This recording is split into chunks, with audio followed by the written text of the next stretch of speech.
The title of my talk is Towards Dexterous Manipulation in Orchards, but what I really want to do is just give a high-level overview of the ongoing orchard robotics and ag robotics research projects at OSU. So just start off with a little bit of context. So at OSU, there is a graduate program in robotics and there's a graduate program in artificial intelligence. And so they're both housed within the College of Engineering. And they're large and growing programs. In robotics, we have anywhere from 15 to 20 faculty based on how you count them. Upwards of 80 graduate students have split between master's and PhD students. And at OSU, the robotics program is housed in Graff Hall, which is on the main campus in Corvallis, Oregon. And that's a picture of the lab space. And the robotics program looks at all areas of robotics. So that's the breadth of research applications, everything from healthcare to marine to underwater robotics, but also how robotics intersects with law, policy, ethics, and so on. And of course, for our ag-related work, we're Oregon's land-grant university, and so we have a very vibrant College of Agricultural Sciences, colleagues that we can collaborate from the College of Ag, and then we have upwards of 14 agricultural research experiment stations distributed throughout the state.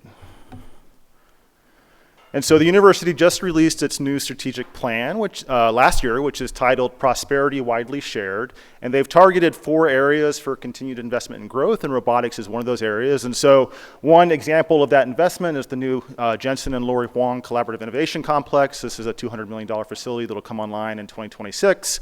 And it'll have one of the largest supercomputers at a university for doing foundational work in AI. So enough marketing. Let's talk a little bit about orchard robotics. And we're here at an event to talk about ag tech and ag automation. And I don't think it's any secret that it's been challenging to deploy robots in orchards that are all specialty crop production systems at commercial scale. And why is that? Well, it's because orchards are really tough environments for robots. And so let's talk about what some of those challenges are. And these are just, the challenges that stand out to me. So there's a little bit of subjectivity here. First, we have challenges with visual perception. These are difficult scenes to interpret. We have a lot of issues when it comes to harvesting, things like occlusions and clutter. There's also a lot of subjectivity in some of the decision-making process for orchard activities, such as pruning. And this is an example of an expert pruner, but we've done studies that show that no two pruners prune the same way. And so if you have subjectivity in the human decision-making process, it just makes it challenging to encode that in a formal algorithm that a machine can follow. Okay? It's challenging manipulation problems. We have a lot of clustering and clutter. Okay? Sometimes the fruit acts very differently to the robot. We would call, on the left there, that would be a short limb on a trellis wire. That's an apple that behaves very differently to an apple that's on a long limb that can freeze freely, and that poses problems for control. And then, of course, we have the market acceptance criteria if it's going to the fresh market. For engineers, we have a lot of challenges with seasonal constraints. Maybe you only get 1 or 2 days a year to evaluate something, and then you got to wait a whole nother year to do it again. Okay? And then finally, we have farm-to-farm variability. Not all orchards are the same. Maybe the one across the street is very different than the one you're working at, and that also makes it hard. And so my research program focuses the things in the red box here. And where we work on something called robotic manipulation, so this is arms and hands doing physical things in the world.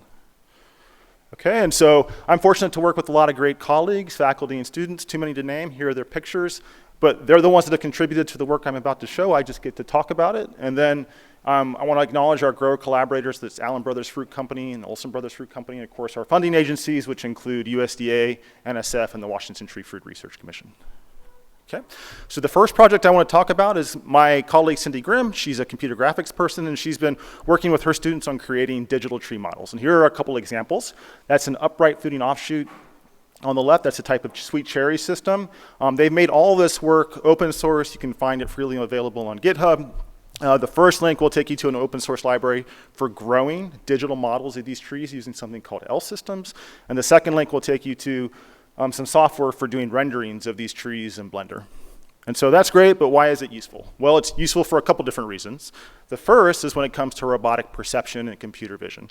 What you can do in simulation is you can do this, generate lots and lots of data with heavy randomization of textures, colors, lighting conditions, and other things. And what that lets you do is train AI or deep learning algorithms that hopefully learn to generalize better across different environmental conditions. The other benefit of this technique is that we grew the trees. We have ground truth on every part of the tree, so we don't have to manually annotate these images. And if you've ever done any kind of manual annotations of AI, it's very resource intensive, so this saves a lot of time. And the other thing that you can do is you can use these digital orchards and these simulation environments to train robots to do physical things. And so this is an example of using something called reinforcement learning. It's a technique from machine learning or AI to train a robot how to prune trees. And the very first time that we did this is older work now from 2 or 3 years ago, we went and we used a robot to do some side branch pruning on a couple cuts on a specific type of cherry system. And this robot had never seen this real tree before. It was completely trained in simulation. Okay. And so we're also spending a lot of time on not just using digital training environments, but using physical twins or physical proxies. And this is for our harvesting work. And we don't really know how to simulate the physics of an apple pick in simulation. What does it look like for the branch to bend? What does it look like for the abscission joint to sever? We don't really know how to do that. And so what we've done is we've made this mechanical intermediary environment. And we went and we used sensors and we studied the hand-picking process. And we tried to replicate in this mechanism that has lots of springs and magnets and other things. And then we can use that in the lab as a training platform all year round to collect data and generate controllers, train controllers, and evaluate hardware. Okay. And so our work on harvesting has now extended to an international collaboration with Wageningen University and Research, and this is work that's funded by the Washington Tree Fruit Research Commission. And what we're focusing here is doing intelligent gripping with in-hand sensing.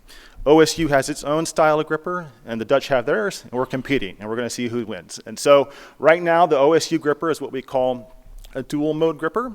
And the way this works is we have these compliant suction cups on the left that we use to stick the fruit. And then after we have good suction in the suction cups, we extend these telescoping fingers in order to execute the picking motion. Okay? And so why suction cups? Or why 3 suction cups? Well, it turns out that if you have 3 small suction cups, you can use the pressure differentials across those suction cups almost as its own sensor itself to do fine positioning and control from whenever you have air in the camera. And we always have some air from our camera systems. Okay? And then why fingers? Well, suction cups by themselves aren't strong enough to pick the fruit, and so we need to extend these fingers to have a stronger grip, but they've been designed in such a way to pick in clusters with this wedging effect, and we've seen over the years that clusters is just one of the hardest types of apples to pick. Okay. Now this is a picture of the Dutch gripper, and it is a single mode large suction cup. And we actually did our first joint experiments at their research orchard in the Netherlands about a month ago. I'll go ahead and play the video. And they have a smart suction cup with a lot of sensors. And the most interesting sensors to me is they've installed whiskers. And what they do is they use these whiskers on these suction cups to compensate. And it's a little bit hard to see in the video. Hopefully you can see. But you can see there's a little bit of perception or camera error that could potentially cause a failure. And let's use those whiskers to recenter, and also has what's known as a LiDAR inside the suction cup as well. The other thing that we've been working on is using sensing to detect whether a fruit's been picked or missed. And you'll see it picked here. And then it recognizes it's been picked using that feedback, and it stops. Okay. The last project I want to talk about is a resource that I want to share, and this comes back to doing vision-guided in-row localization without the need for RTK GPS. We did this work initially for a project on precision fertilization and nutrient management at the tree level. And what we did during the duration of this project is we developed an algorithm that, one, detects trunks and posts, but also estimates the trunk cross-sectional area of the tree. And what you can do is you can use that trunk cross-sectional area, if you have a map of an orchard, as almost like a really simple facial recognition detection for trees, a very simple form of that. So if you combine that algorithm and what's known with another type of algorithm called a particle filter, and hopefully I can get this video to play. Oh. Are you able to play that in the back?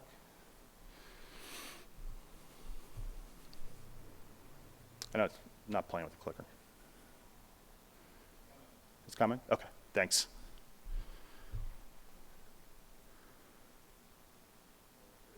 Maybe, okay. Not important, I'll do a quick synopsis of it. What you would see is that red dot is where our system thinks it is.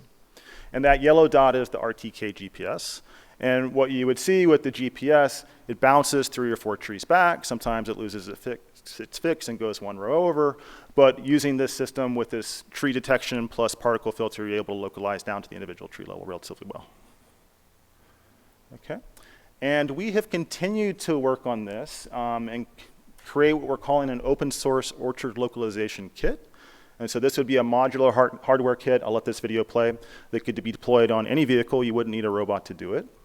And we've made everything here open source. So this QR code would take you to the site for the video. We've made the paper that describes the algorithm open source, the software repository. It's open source. You can find it on GitHub. Everything that you see in this video, you can find at this GitHub repo. And so my disclaimer is that this is the work of one graduate student, so it's not production code, but everything that we do, you can see here at this link as well. And it's a work in progress. Justin, who's the graduate student that developed this, he's developing a tuning tool, so you could potentially take this to any orchard and evaluate how this particular system is working at your particular site. So if you're a company or grower that's interested in this technology, please check out these links. And I think with that, I'll go ahead and finish, and I think I've got some time for questions.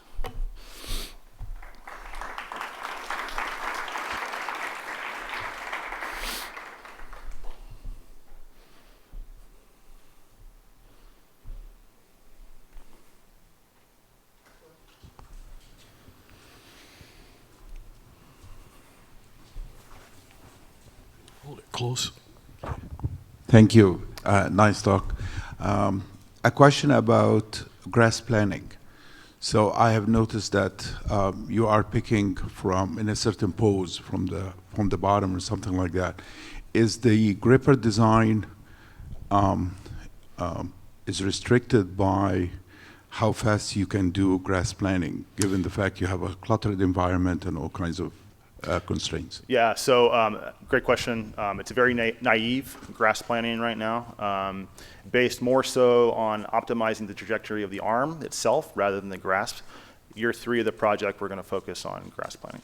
Very close. Oh, good talk. I have questions for the digital twin, how to realize the sim-to-real transfer. Yeah, so I'd be happy to, after this, share a link with you to a paper. We used a lot of GANs to do the domain adaptation and sim-to-real transfer.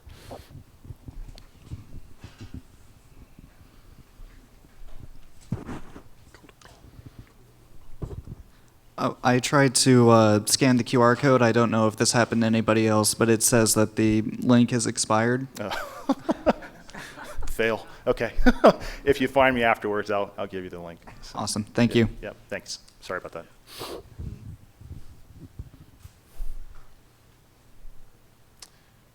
All right. Thank you. Many orchard and field monitoring systems rely on hyperspectral sensing to assess plant health. These systems can be done using manual hyperspectral sensing using handheld devices or through drones or satellites. While remote sensing gives you the advantage of providing data at the scale, these ground systems can be taken to the exact locations and collect data at high resolution.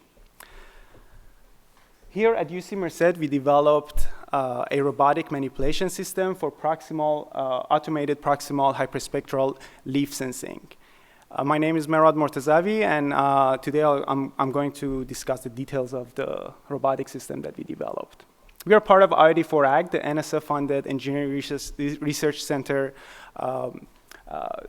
that is Internet of Things. It stands for Internet of Things for Precision Agriculture, and we aim to create IoT technologies for precision agriculture to address grand challenges with food, energy, and water security. There are three main thrusts. One aims to develop agricultural sensors and robotic systems. Thrust 2 aims to deal with the challenges in communication and energy systems. Thrust 3 works on developing agricultural response systems. 4 years ago, at the beginning of our work, we envisioned an advanced farming practice that that allows for developing sensors and robotic systems for persistent orchard monitoring.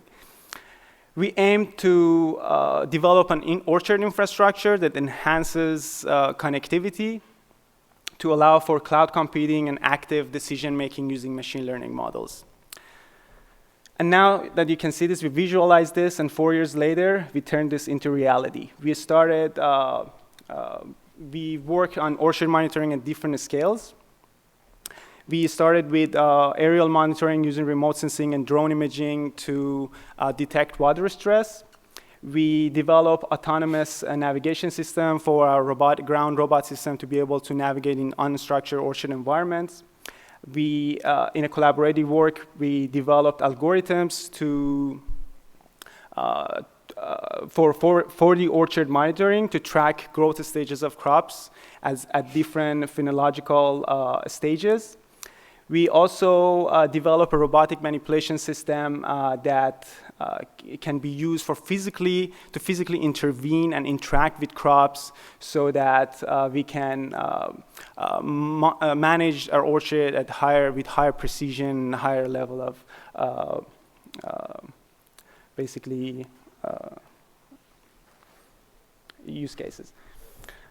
The objective of this robotic system is to automate proximal hyperspectral leaf sensing.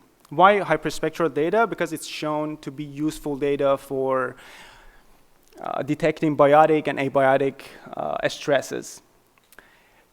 Proximal sensors give you an advantage that they can be taken to the exact location. They can see what's under the canopy and what's not observable by from the top view by the drones or satellite system.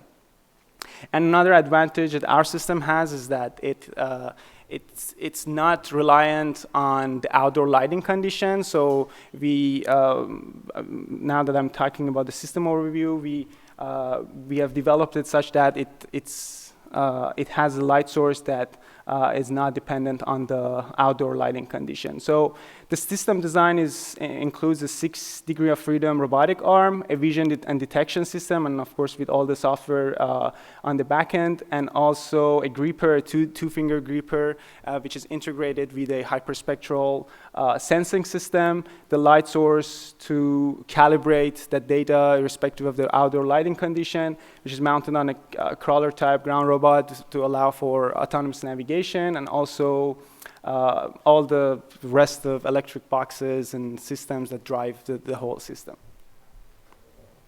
Mainly, you need two pipelines for this robotic system to work. One is perception. You technically need a sensor that can understand the structure, understand the depth alongside the color channels. And then we use a pre-trained deep learning model that allows for instant segmentation and detection of the targets, or in this case, the leaves that need to be used for robotic manipulation. We use alignment between those detected instances with the depth channels to extract the 3D structure of the leaves. And usually you have some noise, then you need to filter that out, and at the end estimate the 60 pose. And by 60 pose, I mean understanding where the location and orientation of those targets are, so that it can be passed to the robotic manipulation pipeline for grasping. So in the manipulation pipeline, you also have some constraints, some kinematic constraints, and also there are some collision objects that you need to avoid. For example, the robot should not should avoid collision with itself, with the surrounding objects, or in these cases, with also with the target leaves. That in the area that we are working on is very susceptible to any change. For example, if there is some wind and the leaves are a little bit changed, then the target might be missed and resulting in failure. And we use path planners and inverse kinematic solvers, and these data will be used when you find a plan. The robotic manipulation pipeline will actuate the actuation and control will be executed for grasping and hyperspectral data collection.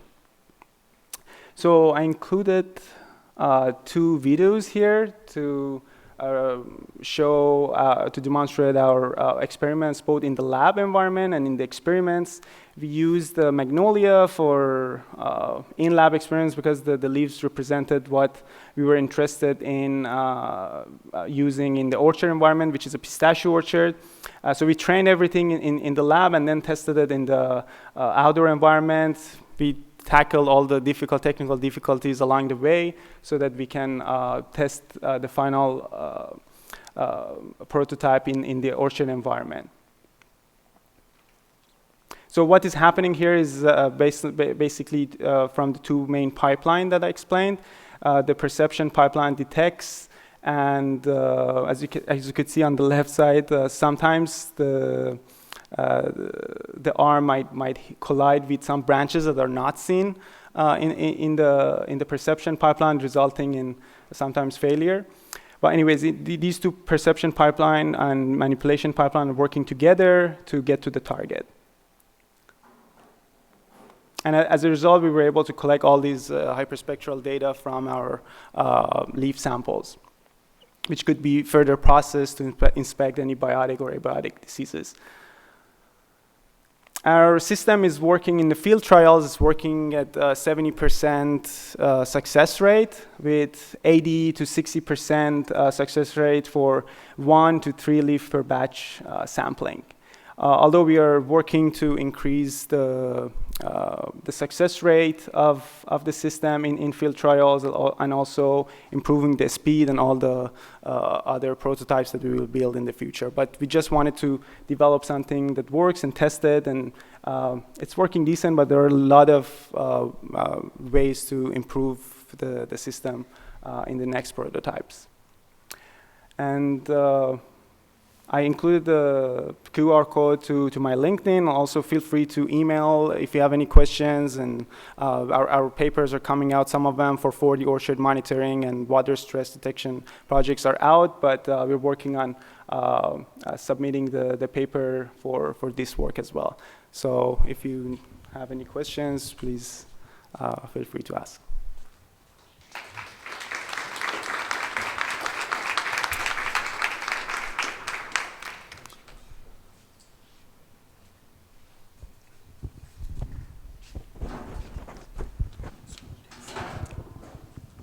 Thanks. Good presentation.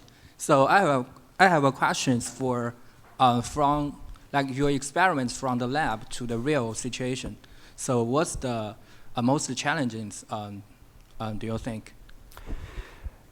There are lots of challenges, both in the perception pipeline and both in the robotic manipulation. In the perception pipeline, especially in the field, the main problem is that sometimes there's lots of occlusion, and there are lots of unexpected unexpected objects there. There are some leaves that are intertwined. That's not something that we train the system in the lab setting. But one other main problem is like finding paths to the targets mostly results in failure. For example, after developing a 60 pose, estimating a 60 pose for any target, we added 4 multiple backup poses so that it increases the chance of finding a solution considering all the kinematic constraints and the challenges that we have. But finding a path in the time domain that we considered for the path planner, that was one issue.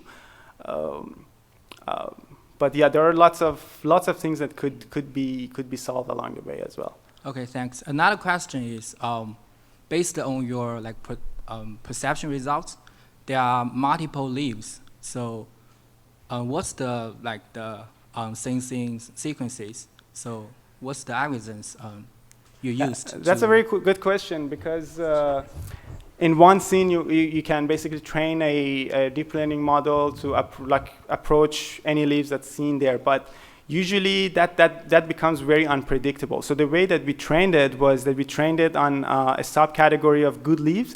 Basically, if usually that's how it's done when people go into the orchard and try to do some handheld hyperspectral monitoring, they find those leaves that are suitable for manipulation. right? The way we trained it was that we tried, in the first step, we tried to train the deep learning model such that we train it such that those leaves that are less occluded and are easier for manipulation could be seen. So we trained the model to approach and identify those leaves that are easier to approach or easier for manipulation, and then it was working. It was a good first step because gave you better options for manipulation. So we trained it for the deep learning part. We trained it that way, and it was working well. But we are thinking of adding multiple layers into it so that we understand, like, okay, these are all the leaves. These are different categories for identification and detection of leaves, basically.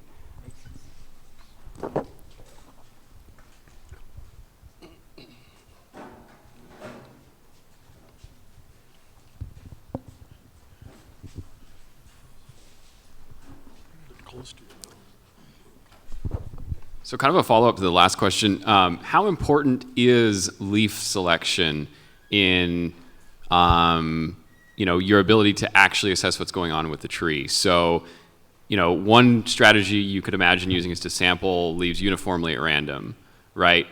Is there any concern that if you have a model that selects easily graspable leaves, that you're introducing some kind of subtle bias that might, cause mispredictions about the level of stress, the true level of stress the tree is experiencing? So it's of course very, very important step because it's the first step and you need to know where you want to go, right? It also, it's dependent on what actually you want to do. For example, this is our first step, but in the next step that we are trying to develop our model is that combine it with both the mobile platform, so make it fully automated. Now we basically take the robot to the batch and let the manipulation pipeline be activated. So it takes 1 degree of freedom from moving in 2D environment so that it can basically approach the leaves in the sense that it can the mobile platform can navigate and define where it can stand and then pass that information to the robotic manipulator. So why did I say that? Because it's important, because sometimes you want to go actually under the canopy to identify some leaves that you see some changes in their spectra that needs further inspection, right? So for your deep learning model, you might train the model to only detect those, but if you're not able to actually get there, then that would be a problem. So depends on exactly what you're trying to solve. In the first step, we just wanted to develop something that can collect samples per tree. But in the next step, it's important for the robot to be able to go to anywhere on the canopy and collect those samples. So if that somehow was close to what you were looking for. So it's very important. Good afternoon, everyone. I'm Hovannes Kulhandjian, Associate Professor from the Department of Electrical Engineering, Electrical and Computer Engineering at California State University, Fresno. And I'll be presenting to you 3 main projects that we've been working with my students, particularly weed detection elimination, smart pollinator system that can pollinate flowers, and also a robotic arm that can harvest fruits. Let me see if this works. As we know, Fresno State is known for agriculture, so we have very large lands, and recently we celebrated the 100th anniversary of Fresno State Ag. And actually this work I presented at the International Conference on Precision Agriculture, which took place in Kansas City. So this is my research team at Fresno State. We've been working on agricultural research, particularly participating in the Farm Robotics Challenge for the 2nd year. As we know, there is a lot of need for automation in the industry, especially in ag industry. So we decided to pursue automation in terms of weed detection elimination. And we've been working on this amazing robot. We call it SARDOG. SARDOG stands for Smart Agricultural Robot Bulldog. Bulldog is for Fresno State. And it has a couple of components. It has SLAM navigation. It has people following, crop tailored. We have sensors that go in a crop and then measure the crop nutrients. But in this talk, I will only focus in 3 different topics, which is the weed detection elimination, intelligent pollinator system, as well as smart harvester. So I'll explain how we developed this system. So it's a platform that we have. This is just showcasing some of the things that we have on the applications on the robot, the SARDOG. So we have a lot of applications, but my focus will be on for now, the weed detection, and then I'll move to the pollinator. So we built basically a Core XY system, which is, think of it, a 3D printer type of machine, similar to CNC machine, that can identify the weed, find the X and Y coordinates, and then have the nozzle go on top of it, and then spray and eliminate by weed detection elimination. So this is the main hardware that we built the system. So we have the detection algorithms, we run the system, and we are using artificial intelligence, obviously, to identify where is the center of the weed, and we need to run an algorithm to detect that location, as well as to control the stepper motors to move the sprayer on top of that weed. So we have classified, we have trained 24 different types of weeds and crops to identify, and these are some examples of crops that we worked with. So the detection system kicks in, and once we identify the location of the flower, or not the flower, the weed, we will find the coordinates, and then we will move the nozzle on top of it and eliminate it. So we used the YOLO V8 machine learning algorithms, and we were able to successfully train the model on Colab, and the detection system worked well, and we were successfully over 95% able to identify.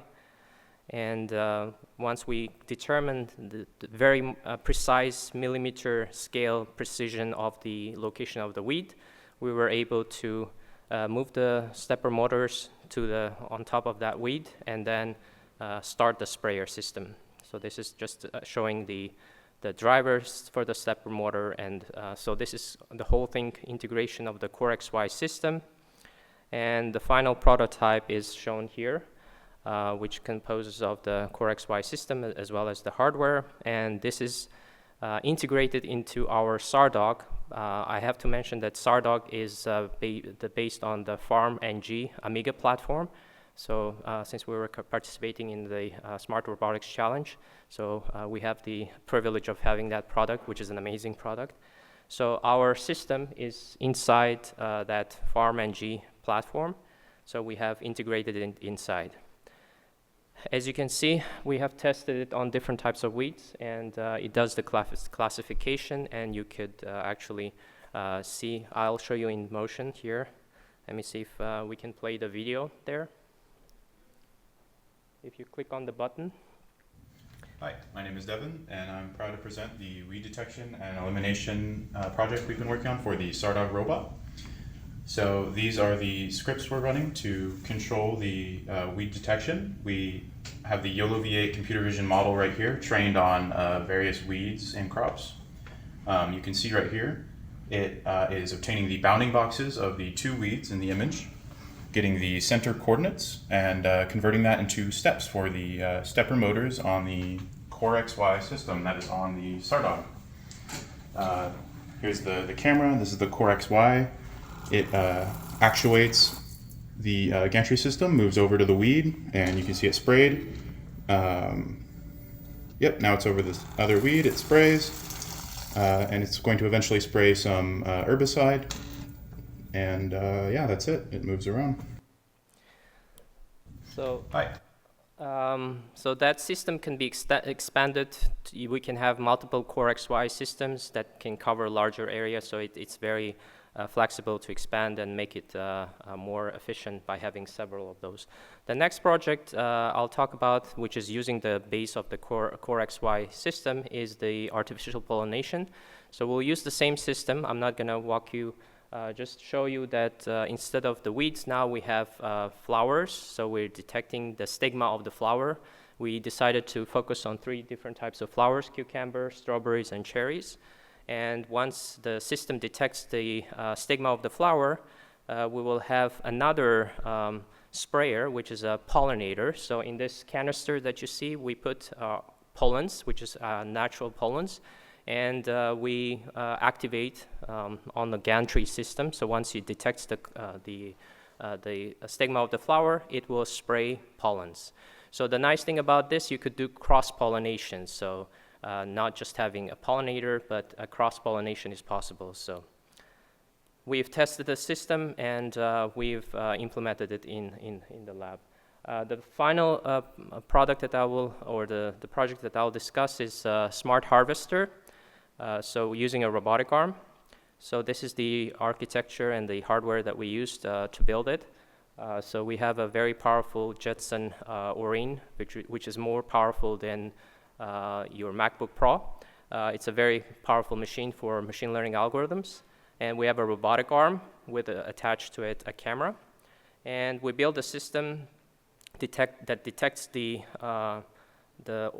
8 different types of oranges. So we have detection running here for apples, oranges, and we have 8 different types of fruits. Particularly, this is the automation system on the ROS, testing how the simulation works for the robotic arms. It has 6 degrees of freedom, so we can go under the tree, or ideally it's designed for side of the tree picking fruits. And these are the different types of fruits that we trained our model on. And we were able to successfully train and validate our results using the YOLO V8 algorithm. Precision was very high, accurate. And here is in action the training and testing taking place for the machine learning. And this is the final prototype of the and the robotic arm attached to the SAR dog that could be deployed in the field to detect fruits as well as harvest them. So I'll showcase to you a demonstration by my student, Nicholas Emily. If we can kindly play the video, please. Thank you. Hello, my name is Nicholas Hamley, and I'm an undergraduate student here at California State University, Fresno. So this is the smart harvesting system of our smart agricultural robot Bulldog. And I'm going to start the system. The first thing that you'll see it do is move backwards and analyze its environment. It can detect up to 8 different kinds of fruits, including oranges, which we're picking right now. And I'm going to start it with this website that I can access from anywhere in the world. So I click Start. It's moving back. It's searching for oranges. Now it's centering itself on the orange. And it's saved the center coordinates. Now it's going to go and harvest it. It's twisting it off the branch.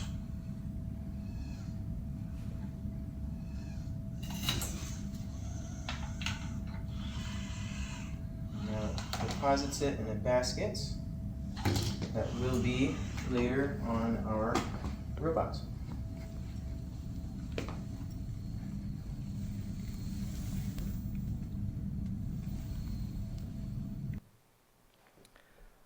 Yes, so with that, I would like to conclude that we showcased 3 of the projects that we've been working on, and we're participating in the Farm Robotics Challenge we did last year, which was really fun to participate. I highly encourage other universities to do, and also we're participating this year in the Farm Robotics Challenge.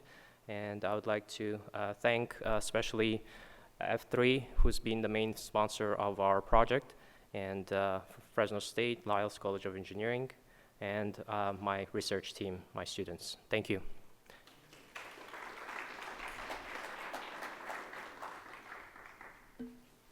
And questions?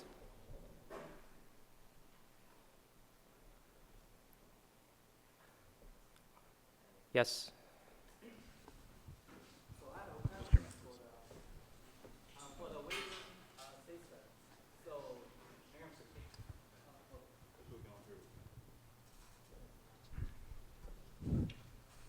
Good presentation. So I have questions for the weighting systems. Generally, for the weighting robots, the scenario is the robots will continuous move in the field, right? So based on the after the perception, after detecting the weights, so how you process, like how you consider the movements of the robots? First of all, excellent question. How do we process when the robot is moving and we detect the weight? And so I showed you the stationary, right? So what about if it's moving in the field? How do we process? It's an excellent question. So we know the speed of the robot. We know how fast it's going. We know how many seconds it takes to make one meter, of distance.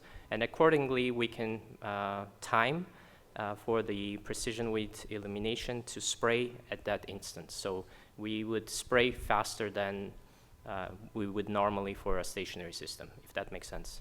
Yep. Another question is if there are multiple weights, for example, in one images, so how you process the trajectory of optimization on this kind of.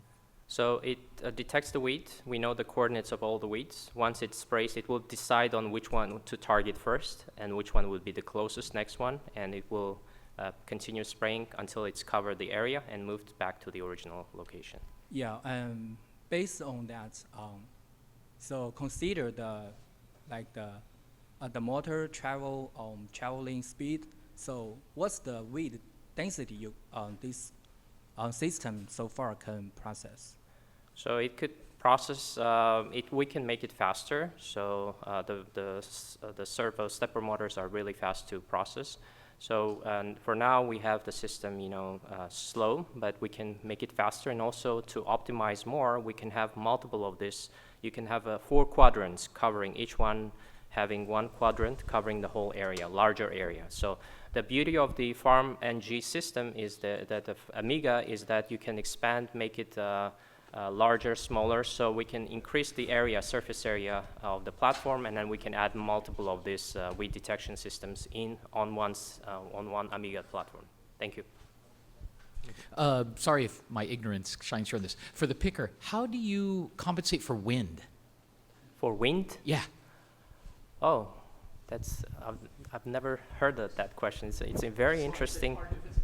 No. That's an amazing question. Actually, I never thought of that, and it's amazing question, and it's a research question actually. So when we are capturing images with a camera, high resolution camera, every frame. So there is wind. My real intuition would be because we already localized and then for the next frame it moved over there. So we would take a couple of images and take an average. So approximately we locate where it might be with some degrees of error. But in that way, since it sprays and it has a larger area, it's not entitled for that stem or the stigma of the flower. So hopefully it will cover the area that we might have that mistake or the error in. If that makes sense. In picking, the peaking, again, we will capture multiple and take the average coordinate where it might be. And since the arm is larger, even if it moves, the wind blows one side or the other, it will still be able to grab. Now, this gripper, we have much more advanced 3-finger soft gripper. Not like the suction gripper, but a 3-finger soft gripper. And then we're also building our own grippers. And the factor we call it. So it will capture and have that error effect taken into account when we're doing the detection. Thank you. So in the case that it misses, does it then come back out, take a full look at the tree, and then go back in to get it? That's for current algorithm. But if it misses and we have some way of detecting, if the camera somehow detected it was on to the right, then we can, instead of going back, we can immediately go and grab it. So it's all algorithm modification. Thank you. Any other questions? Thanks for the presentation. Just two other questions. Is there a minimum size for the vid detection? Minimum in terms of the size. Because you were itself? showing the bounding box. Yes. So is there, if the bounding box is too large, it might overlap with the other bounding box. How do you Yes. determine that they are two separate vids or two separate components? So the beauty of the YOLO algorithm is that it can classify multiple objects within the frame. So even if they are overlapping, like for example, think of a person riding a bicycle. So the YOLO V8 can identify the cyclist, the bicycle, and if there are some other things on the bike. So even if there are overlaps, the YOLO V8 algorithm does a terrific job in doing that. So we should be good without any issues in that. And is there a minimum size to be detected? Minimum in terms of, so it depends on if we train the algorithm, give it smaller size widths, it will be able to classify. So since we have trained it on a regular size widths, so it depends on if I tell the algorithm, okay, these smaller size widths, I also want you to focus on, then it all depends on the machine learning training. So. And a follow-up question on the fruit picking. How do you determine the pose, the 6 degrees of freedom or 3 degrees of freedom, the coordinates of the fruit that is going to be picked by the robot? There needs to be some sort of calibration so that the camera sees an object and tells the robot to go pick it. So that object needs to have a coordinate that represents the object itself. Is it in the middle of the orange apple? Is it on the surface? Yes, it is in the middle. So if I go back, we put a dot, a red dot. Let me see if I can showcase to you. It's not visible from the picture, but in the bounding box, the middle portion, the red dot, or in this case orange dot, it's not visible. Will indicate where the x, y, and z coordinates would be. So you kind of estimate the depths as well when you see from yes, yes. We know the shape. The shape or the diameter, so we can estimate what would be the radius. Thank you so much. Thank you. Very entertaining questions. Thank you.